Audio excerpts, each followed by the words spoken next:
안녕하십니까. 국민에게 보고하다 김태우입니다.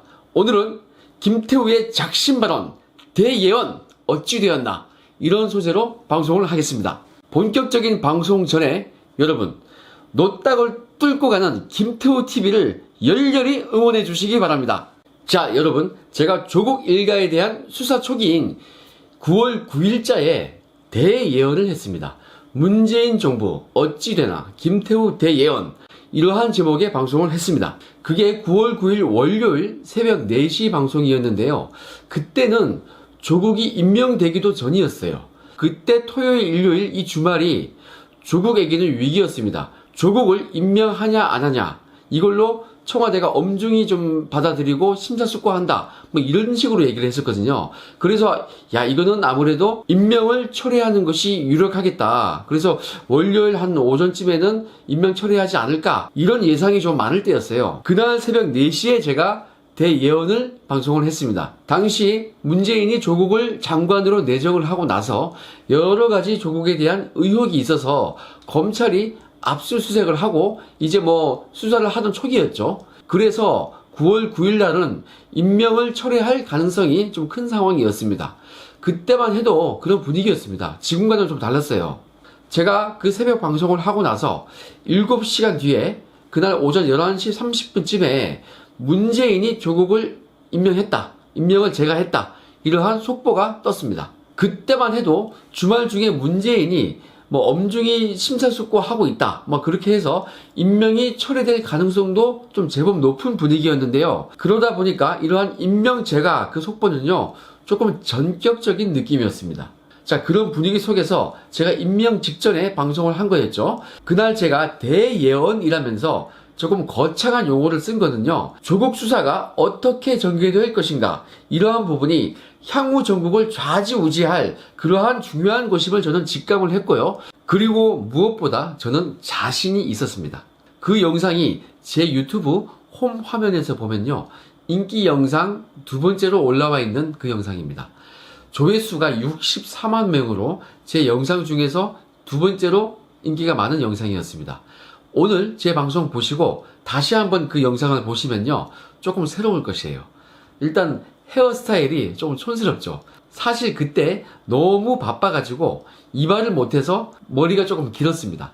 아무튼 지금으로부터 벌써 한 달하고도 18일 전이었죠. 요즘 하도 여러가지 중요한 이슈가 조금 급하게 돌아가다 보니까 그 한 달 18일 동안 정말 많은 일이 있었고 바뀌었습니다.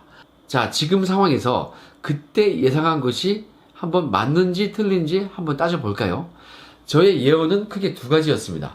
첫 번째, 어떻게 전개될 것인가. 두 번째, 누가 이기는가. 이 두 가지였습니다. 자, 먼저 첫 번째, 어떻게 전개되었는지를 보겠습니다. 여러분, 제가 오늘 이 방송을 하는 게요, 상당히 의미가 있습니다. 제가 그냥 막 무책임하게 지르고 그리고 책임 안 지는 그런 사람이 아니고 정말 책임 있는 방송이다.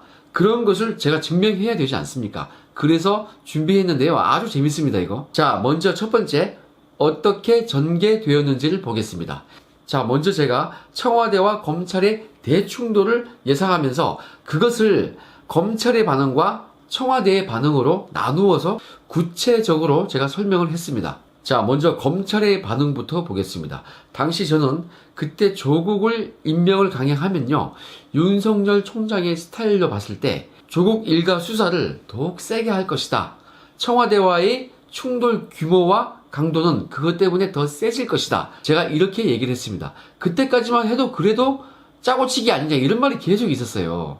자, 뭐 이거 쉽게 맞았던 부분이었죠. 그리고 임명을 철회하더라도 검찰은 심리적으로 편하게 더욱 수사를 가속화할 것이다. 뭐 이렇게 얘기했습니다. 뭐 이거는 어찌 보면요, 경우의 수였죠. 그럼에도 불구하고 완벽하게 다 맞췄습니다. 무슨 말이냐면 지금 보니까 임명을 강행했지 않습니까? 어땠습니까? 정말 윤 총장님이 세게 수사를 했고 정경심을 구속까지 시켰고 조국도 지금 소환하니 많이 그리고 구속하니 많이 이런 분위기가 됐습니다. 정말 세게 한 거 아닙니까? 뭐 임명 강행되었으니까 임명 처리되었을 그 경우의 수는 뭐 살펴볼 필요가 없는데 지금 또 비슷한 상황이 나왔기 때문에 그것도 살펴보겠습니다. 지금 보니까 조국이 중도 사퇴를 했었죠. 14일 날에. 그러니까 그때 임명 철회한 것과 조금 비슷한 상황이지 않습니까? 자, 조국이 사퇴하고도 수사를 지금 고삐를 바짝 당기고 있습니다. 이것도 맞지 않습니까? 뭐 일각에서는 검찰의 목적이 조국 사퇴다. 그래서 조국이 물러만 가면은 수사가 좀 약해지지 않을까 뭐 이런 얘기도 했었는데 아니에요. 사퇴했음에도 불구하고 지금 정경심 구속하고 조국까지 치고 가고 있지 않습니까? 아무튼 조국이 임명되느냐 철회되느냐 이 두 가지 경우의 수를 지금 보니까 다 맞았던 거예요. 자, 제가 그랬습니다. 임명을 강행하든 안 하든 윤 총장 호 검찰은 진실, 팩트를 향해서 강하게 나아갈 것이다. 결국 이거 검찰의 반응 부분요. 이거 완벽하게 제 예언이 맞아 들어갔습니다. 자, 어떻게 전개될 것인가? 이번에는 청와대의 반응을 살펴보겠습니다. 그때 제가 청와대는 검찰을 향한 비난의 그 강도가 더욱더 강해질 것이다. 이렇게 얘기를 했습니다. 저는 이것을 구체적으로 설명을 했었습니다. 자, 청와대의 움직임과 그 예상요. 첫 번째가 과거 박근혜 정부 당시 청와대와 최동호 검찰의 그 충돌, 이것과 같이 청와대는 윤석열 검찰총장의 사소한 문제, 개인적인 문제를 트집 잡을 것이다. 제가 이렇게 딱 예언했거든요. 자, 여러분 어떻습니까? 지금 보니까 어때요? 윤석열 총장에 대한 개인적인 공격이 있었습니까? 없었습니까? 예, 다급해진 여권이 분위기를 자꾸 띄웠죠. 뭐였습니까? 별장 성접대 관련해서 윤 총장도 갔다 뭐 이런 얘기를, 이런 허위 사실을 유포했었죠. 너무 급했는지 여권이 그 문제를 꺼내 들었는데요. 이거 과연 처음에 누가 제기했을까요? 뭐 우리가 짐작하지 않습니까? 뭐 그런데 구체적인 움직임은 한겨레가 총대를 메고 나섰죠. 언론사가 그렇게 하기가 쉽지 않은데 좀 이례적이었습니다. 그러니까 제가 누가 시켰다라고 저는 생각하는 거예요.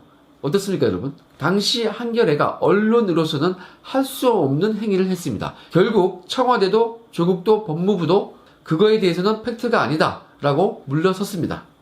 이것도 저는 청와대가 그 스스로 임명한 사람을 모순되게 공격하는 것이므로 결국은 자신들이 진다 이렇게 얘기했는데요. 뭐 그거 조국이 자기가 검증한 거니까 자기가 스스로 알 거 아닙니까? 양심이 있다면은. 이거 그대로 이루어졌습니다. 스스로가 팩트가 아니라고 시인하고 물러섰습니다.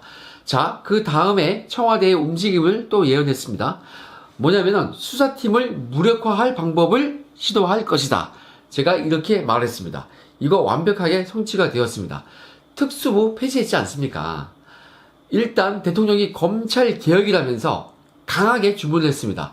한창 수사 중인 검찰에게 누가 봐도 수사에 불만이 있어서 압박하는 그러한 모양새를 취했습니다. 그리고 어떻게 됐습니까? 실제로 특수부가 폐지됐습니다. 특수부를 폐지하고 반부패 수사부로 명칭을 바꾸면서요. 그 반부패 수사부조차도 전국에서 3곳만 남겨놓고 폐지를 했습니다. 인지 수사 기능을 대폭 그냥 폐지하다시피 축소시켜버린 거죠. 그리고 또 있죠. 공석이었던 대검 감찰본부장 자리를 검사 출신이 아닌 청와대 측이 자신들이 원하는 사람을 앉혔죠. 그러면서 지금 어떻게 되고 있습니까? 그 감찰이 특수부를 피의사실 공표로 감찰한다. 뭐 이러한 언론 보도가 나오고 있습니다. 진짜 더티하게 나오고 있습니다. 제 예상대로 수사팀 압박이 맞죠, 이거?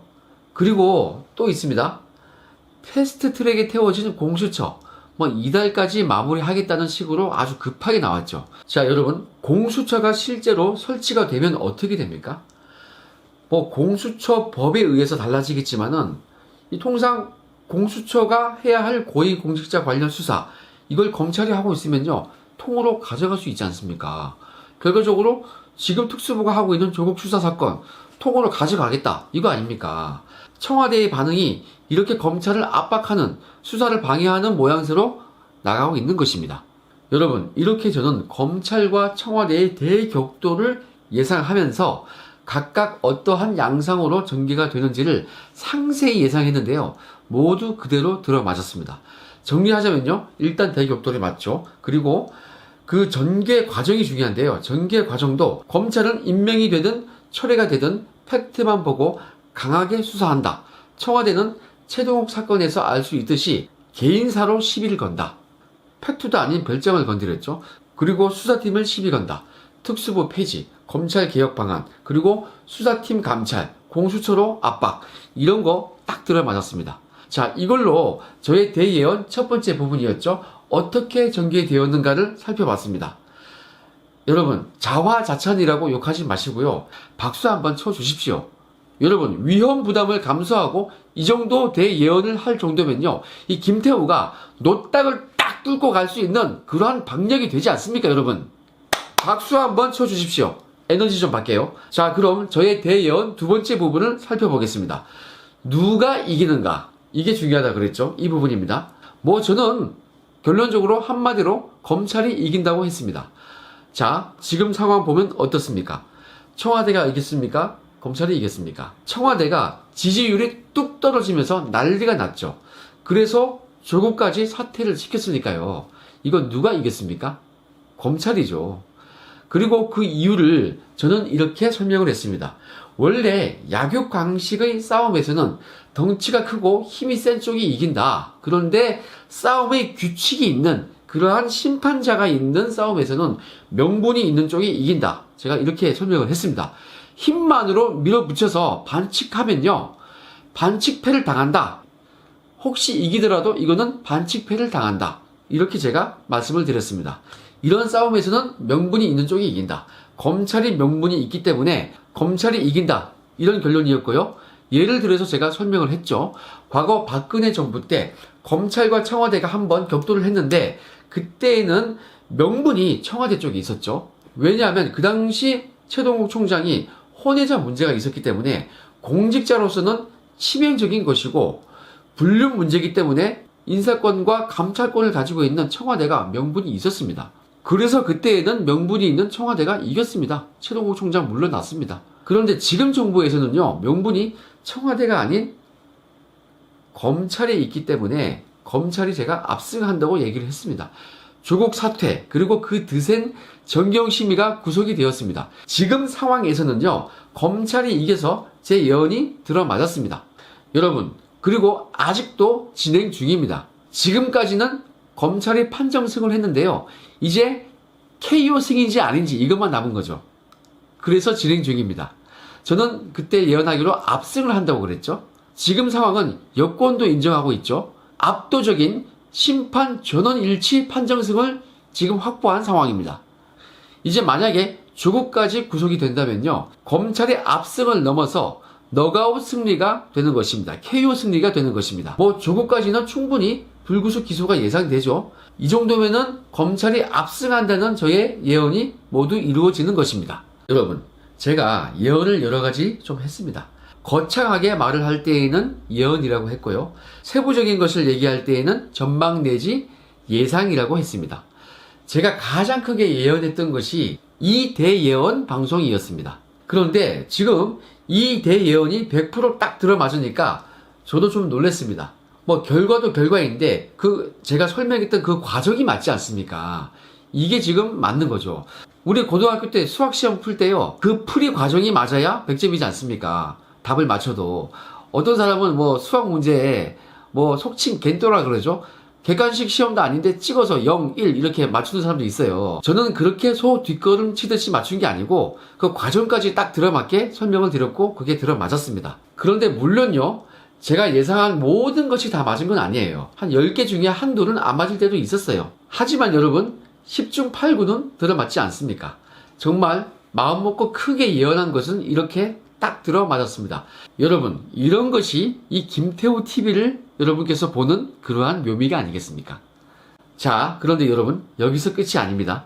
제가 9월 24일자에 김태우의 대예언 시즌2 이것을 방송했습니다. 한 달이 조금 넘었죠. 그때 제가 분명히 기억해 달라고 했습니다. 당시 저는 여권의 분열을 예언했습니다. 전국적으로는요, 여당의 분당을 예언했습니다. 이거는 제가 정권 말이 되어야 명확히 알 수 있다 이렇게 얘기했는데요. 우리 이거 다음번에 또 이거 확인하는 방송을 즐겁게 할 수 있을 것 같습니다. 근데 뭐 벌써 슬슬 나오고 있죠. 이철이 표창원 의원이 그 이탈하는 듯한 그러한 모습이 벌써 나왔습니다. 그런데 그 결과가 중요한 게 아니고요, 과정이 중요하다 그랬죠. 그 과정에서 그들의 발언이 중요합니다. 좀 웃기죠? 내로남불이다. 정의롭지 못하다. 뭐 불면의 밤을 보냈다. 이렇게 자기들이 잘못됐다는 것을 인정하는 듯한 그러한 고백을 했습니다. 심지어 내로남불이라는 용어도 썼습니다. 그리고 조홍천 의원도 나 같으면 조국을 뇌물수수로 집중 수사해 보겠다 이런 말까지 했었죠. 이거 당론과 맞지 않는 얘기 아닙니까? 이거 분명히 당의 큰 원칙과는 안 맞는 듯한 그러한 모습이 맞죠, 여러분? 다시 말씀드리지만 결과도 중요하지만 그 과정이 더 중요한 것입니다. 그리고 그 전에 민주당 정성호 의원이 또 뭐랬죠? 국감에서 이렇게 얘기했습니다. 민주당이 검찰에 압박을 넣는 그 행태, 그것에 대해서 부끄럽다고 얘기했습니다. 그리고 최근 페이스북에서도요, 조국은 같다. 후한무치한 인간들 뿐이다. 뭐가 달라지겠는가? 책임을 통감하는 자가 단 한 명도 없다. 이게 우리 수준이다. 막 이렇게 페이스북에 글을 남겼습니다. 벌써 이거 분열의 냄새가 솔솔 피어오르죠? 여러분, 김태우의 예언이 들어맞으면요, 여러분의 속이 풀립니다. 그리고 여러분이 건강해집니다. 저의 대예언 시즌2, 이것이 맞는지 틀린지 앞으로도 계속 지켜봐 주십시오. 여러분, 여권의 대분열, 이 김태우의 대예언 시즌2, 이것이 들어맞길 기대하면서 오늘 방송은 여기까지 하겠습니다. 즐거운 하루 되십시오. 감사합니다.